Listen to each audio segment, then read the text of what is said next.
بسم الله الرحمن الرحيم الحمد لله رب العالمين والصلاة والسلام على خير خلق الله محمد وعلى آله وأصحابه أجمعين. اللهم لا سهل إلا ما جعلته سهلا وأنت تجعل الحزن إذا ما شئت سهلا. ربنا هب لنا من أزواجنا وذرياتنا قرة أعين واجعلنا للمتقين إماما. بەڕێزان و خۆشەویستان گوێگرانی بەڕێز بینەرانی بەڕێز، السلام عليكم ورحمة الله وبركاته. خۆشحاڵین لە زنجیرەی سێیەم لە بابەتی پەروەردەی منداڵ لە بەرنامەی پێغەمبەری خوددا صلی الله عليه وسلم لە پەروەردەی منداڵ خێزان دەگەینەوە بە خزمەت ئێوەی بەڕێز. لە زنجیرە بابەتەکانی پێشوو باسی دوو بابەتمان کرد. یەکێک لەو بابەتانە ئەویش ئەوە بوو کەوا پێکهێنانی خێزان لەسەر بنەماکانی دروستکردنی هاوسەرگیری و هەروەها باسی ئەو بابەتەمان کرد کەوا بەرووبوومی خێزان و ئەو بابەتانەمان باس کرد. لەو زنجیرەی ئەوڕۆ لە خزمەت ئێوەی بەڕێز و خۆشەویست باسی سیفەتەکانی پەروەردەکاری سەرکەوتوو، واتە ئەو دایک و باوکەی ئەو ژن و پیاوەی کاتێک کەوە چەونەوەیان دەبێتن منداڵیان دەبی دەبن بە دایک و باوک دەبی خاوەنی ت سیفاتێک بن بۆ ئەوی بتوانن منداڵێک پەروەردە بکەن لە دنیای ئەو منداڵانە ببنە چەترێک ببنە سێبەرێک لۆسەر دایک و باوکیان، ببنە مایی خۆشگوزرانی و دڵنەوایی و ببنە مایی دڵخۆشکردنیان و لە قیامەتێ ببنە مای ئەزر و پاداشت لۆ دایک و باوکەکانیان، ڕەحمەت بتی لە بۆ ئەو دایک و باوکەی کەوا پەروەردەیەکی جوان و باشیان کردینە. کەواتە لۆیە باسی چەند سیفاتێک دەکەین، باسی چەند خەسڵەتێک دەکەین لە ئەو خەسڵەتانە کە زۆر پێویستە لۆ هەموو کەسێکی پەروەردەکار، یعنی ئەو کەسەی کەوا کاری پەروەردە لە ئەستۆ دەگری، دایک و باوکە یاخود مامۆستایە یاخود هەر کەسێک لە هەر شوێنێکدایە لە ئاستێکی بەرزە دەیوێتن پەروەردەی کەسێکی خوار خۆی بکە، پێویستە ئەم سیفاتانەی تێدا هەبێتن. ئەو سیفاتانەی کەوا باسییان دەکەین هەر هەمووی ئەگەر ورد بین و تەمەشا بکەین لە ئاەتەکانی قورئان و لە ژیاننامەی پێغەمبەری خوددا صلی الله عليه وسلم هەڵیان دەهێنجین.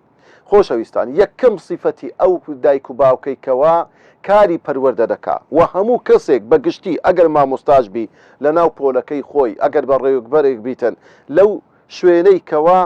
لە ئەستۆیدایە وەکە دائیرەیەکە، ئەگەر فەرمانگەیەکە، ئەگەر شوێنێکە خەڵکێک لە ژێردەستیدایە دەبی پەروەردەیان بکە، دەبی هانیان بدا لە بۆ ئیشی چاک و هەروەها جلەوگیریان لێ بکە لە ئیش و کاری خراپ، دەبێ ئەو سیفەتانەیان تێدا هەبیتن. سیفەتەکان بریتین لە 8 سیفەت. لەو زنجیرە بابەتە باسی چواریان دەکەین، ئینشاء الله لە زنجیرەی داهاتوش باسی چواری تریان دەکەین. خۆشەویستان، یەکەم سیفەت کە زۆر پێویستە لۆ هەموو کەسێکی پەروەردەکار ئەو سیفەتێ تێدا بیتن کە بریتە لە سیفەتی الحلم والئونات، واتە لەسەرخۆیی و هەروەها ئارامگری. هەموو دایک و باوچێک زۆر پێویستە بەڕاستی نەرم و لەسەرخۆ بن، پەلەی نەکەن، زوو هەڵنەچن، تووڕە نەبن کاتێک کە شتێک ڕوودەدا و هەروەها ئارام بگرن کاتێک کە شتێک ڕوودەداتن بە دڵیان نییە. کاتێک منداڵێک کارێک دەکا نابی زوو هەڵ بچیت و تووڕە بیت و هەروەها دۆشاوی تێکەرکە و کوردەواری خۆمان دەڵێتن. دەبێ ئینسان ئاگادار بیتن بەڕاستی لە بۆ هەر کەسێک کە پەروەردەیەکە لە ژێر ویە ئەوجا لە ئاستی عیلمی و زانستی و یاخود لە تەمەن لەوی بچووکترە دەبێ کەسێ ئەو کەسەی کە گەورەترە، زاناترە، داناترە دەبی لەسەرخۆ و ئارامگر بیتن. پێغەمبەری خوددا صلی الله عليه وسلم وەکو لەو حەدیسێک ئیمامی موسلیم دەجێڕتەوە بە ئەسجی کوڕی عەبدولقەیسی گۆ کە پیاوێکی خاوەن عەشیرەت و ڕئیس عەشیرەت و پیاوێکی گەورە بوو لەناو عەشیرەت و تیرەی خۆی، فەرمووی پێغەمبەری خوا صلی الله عليه وسلم ئینە فیکە لەخەسڵەتەین، ئەی ئەشج تۆ دوو سیفەتت تێدا، دوو خەسڵەتی زۆر زۆر جوانت تێدا، ئەو دوو سیفەتانە یحیبوهم الله، خوای گەورە ئەو دوو سیفەتەی خۆش دەوێتن. لە ڕوایەتێکی تر دەفەرمی یحیبوهم الله ورسوله، ئەو دوو سیفەتە خوا و پێغەمبەری خوا صلی الله عليه وسلم ئەو دوو سیفەتەیان خۆش دەوێتن. ئەو دوو سیفەتە بریتە لە الحلم والئونات. الحلم والئونات، یەکەم حلم واتە لەسەرخۆی، والئونات واتە ئارامگرتن و پەلە نەکردن کاتێک کە شتێک ڕوو دەداتن. خۆشەویستان و بەڕێزان دەجێڕێەوە دەڕێن جارێکیان یەک لە پیاوە گەورەکان شتێک خزمەتچیەکی لەگەڵ دەبیتن ئەو خزمەتچیە زەین العابدین کەنەوەی ئیمامی عەلی ڕەزا و ڕەحمەتی خوای لێسەر پیاوەکی یعنی سادات پیاوەکی گەورە پیاوەکی بەڕێز و زانایەک بۆ لە سەردەمی خۆی یەکێک لەو زانانەی کە پەپەنجەی دەست ئاماژەی بۆ دەکرا ئەو خزمەتچیەی مەسینەی لە دەست دەبیتن دوو لە ڕووی جەنابتان لە کاتی دەستنوێژ ئاوی بەدەستدا دەکا بەڵام دیارە کاتێک کە ئاوەکەی بەدەستیدا دەکا ئاوەکی زۆر بەسە قەلبی زەین العابدیندا دەڕژێتن لۆی قەلبی زۆر تەڕ دەبیتن زەین العابدین تووڕە دەبیتن ئەو کابرا خزمەتچیە چ شتێک بەبیر زەین العابدین دەینتەوە ئەو ئاەتە فەرمووی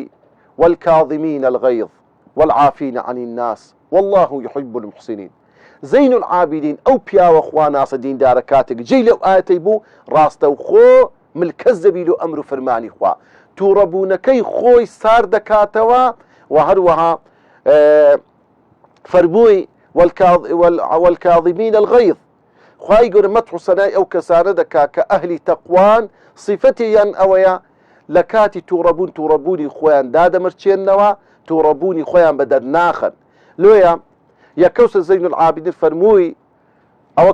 کەظەمت غەیظی ئەوە تووڕەبوونەکەی خۆم خواردەوە و هیچت بەرامبەر ناکەم فەرمووی والعافین عن الناس خوای گەورە ئەو کەسانەی خۆش دەوێتن ئەو کەسان ئەهلی تەقوان کە خەڵکی عەفو دەکەن لە کاتێک خەڵک هەڵە و کەم و کورتێکیان بەرامبەر دەکات فەرمووی عەفەوت عنک ئەوە عەفوشم کردی فەرمووی والله يحب المحسنين خوای گەورە ئەو کەسانەی خۆش دەوێت کە چاکەکارن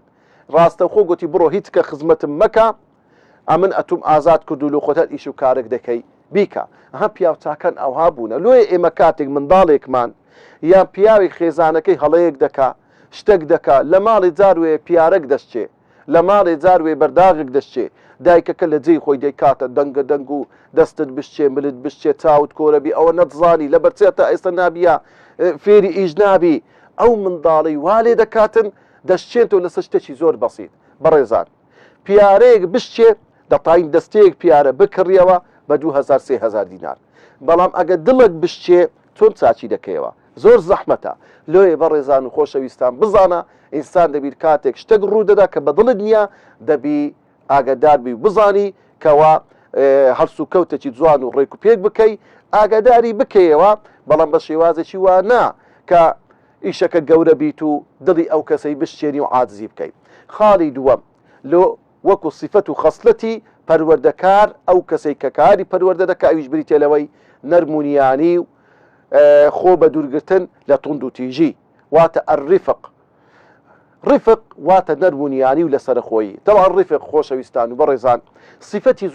زۆربەی پێغەمبەران بۆ سەڵات و سەلامی خوای لەسەر بێ پێغەمبەری خوا دەفەرمێ صلی الله عليه وسلم ما من نبي إلا وقد رعى الغنم هیچ پێغەمبەرێک نەبووە سەڵات و سەلامی خۆیان لەسەر بێ ئیلا کاری شوانیان کردیا زانایان دەفەرمون لەبەر چی کاری شوانی مەڕی کاتی پێغەمبەران ئەو صیفەتیان هەبووە زۆربەی زۆریان کاری شوانیان کردیا لەبەر ئەوەی ئەو کەسەی لەگەر کۆمەڵە مەڕێک دەبیتن ئەو مەڕەیەک بەو لایدا دەڕوە یەک بەو لایدا دەڕوە مەڕ عادەتی وایە مەسەرەن جاروێ دەستە ناو دەغد و دانی خەڵکی دەبی ئەو شوانە زۆر بە زەوق و سەلیقەبی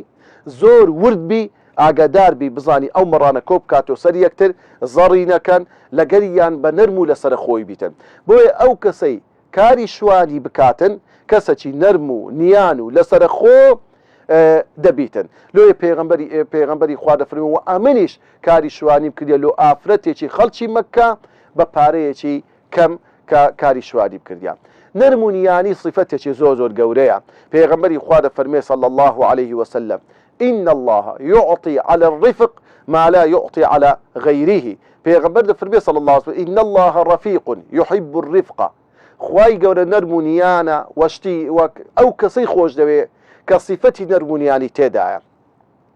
ويعطي على الرفق ما لا يعطي على العنف ئەو شتەی بە نەرمونیانی خوای گەورە دەیدا بە عەبد و بەندەکەی خۆی نایدە لەو کاتێک کە تووڕە و تند و کاتێک کەسێکی تند و تیژە واتە ئەمە زۆر جا دەرێت ئەوەی بە توند و تیژی و بە ناخۆشی دەکرێت بە خۆشیش دەکرێتن. کوردەواری دەرێ مار بە قسەی خۆش لە کوونەکەی خۆی دێتە دەرێ، بەڵام ئەتوو هەر بڕ لە کوونی ماری بەردی تێبگرا زیاتر دەستە خۆی لە کوونەکەی حەشار دەدات و دەشارتەوە. بۆیە بەڕێزان و خۆشەویستان دەبی ئێمە بزانین کاتێک کەسێک دایکە باوکە کەسێکی گەورەیە دەبی بزانیتن نەرمونیان بی بەرامبەر بە منداڵەکانی تووڕە و تون نەبیتن. ئەگەر خراپەت شیان کرد دەبی ئەتوو عەفوی بکەی و هەروەها لەوی خۆت بە گەورتر دابنەی. لە فەرمودەیەشتر پێغەمبەری خوا دەفەرمێ صلی الله عليه وسلم من يحرم الرفق يحرم الخير كله. هەر کەسێک لە صیفەتی نەرمونیانی بێبەش بی لە خێر و بێر و بەرەکەت و پیت و فەڕەکی زۆر بێبەش بووە. لۆیە پێغەمبەری خوا دەفەرمێ إن الرفق لا يكون في شيء إلا زانه. رفق لە هیچ کەسێکدا نەبی لە هەر کەسێک ئەو صیفەتە کۆ بیتەوە إلا ئەو کەسە بە قەدر و قیمەت و بە وەزن دەبیتن. ولا ينزع من شيء إلا شانه. وصفەتی ڕفق و نەرمونیانی لە هەر کەسێکدا بڕدرێت و لی بسێدرێتەوە إلا سووک و کەم و بێقیمەت دەبی ئەو کەسە دوو لە ڕووی حازریان. کەواتە خۆشەویستان بەڕاستی صیفەتی نەرمونیانی صیفەتی پێغەمبەرانە، صیفەتێکە پێویستە لە بۆ هەموو کەسێکی پەروەردەکار لە دایک و باوک لە مامۆستایان و لە هەموو کەسە گەورەکان بێتە جێ. صیفەتێکی تری لە خەسڵەتەکانی پەروەردەکاری